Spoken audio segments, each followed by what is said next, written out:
Lord Adonis has apologized after he breached parliamentary rules for failing to declare one of his Remaniac interests.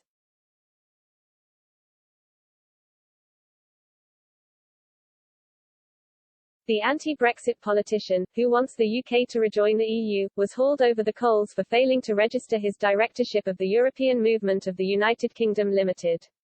Dirk Hazel, the leader of the UK European People's Party, reported the former Labour minister to the House of Lords Commissioner for Standards last month.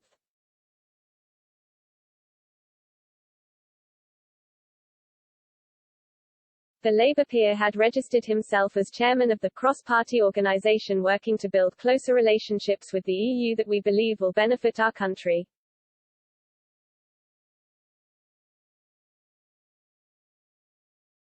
He believed this meant he was not also required to disclose that he was also a director of the company.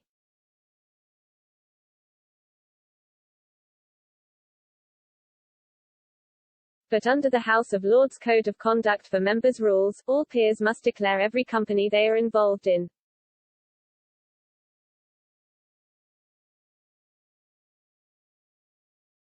Lord Adonis, famed for his anti-Brexit rants, failed to do this and was judged to have made a minor breach of the rules.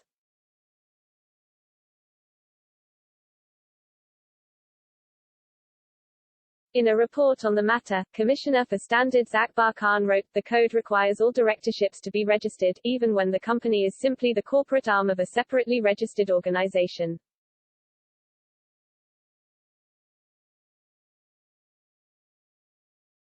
While I accept that Lord Adonis thought he had satisfied the requirements of the code, he failed to register an interest as required by the Code of Conduct.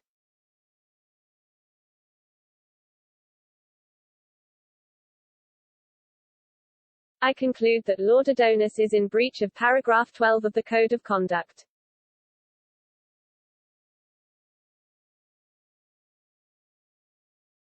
I consider this to be a minor breach of the code and one for which remedial action is an appropriate outcome.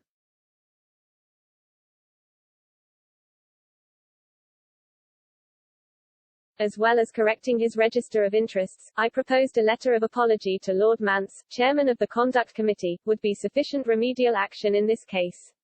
Lord Adonis has since written to Lord Mance.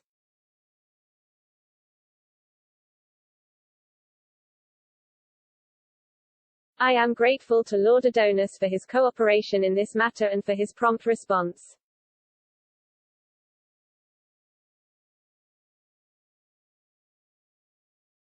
The report also included a copy of Lord Adonis' apology to Lord Mance.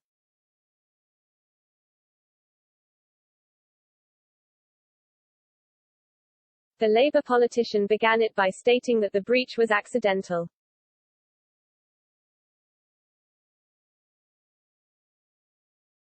It continued, "I had assumed that, because the first is simply the corporate arm of the second and does not operate independently, it was unnecessary to do this, but the Commissioner finds otherwise."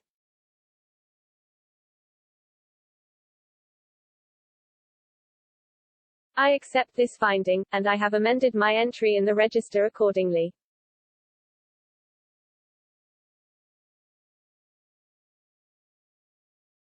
I also wish to apologize to you, a chairman of the Standards Committee, for this minor breach of the code, which was entirely inadvertent on my part.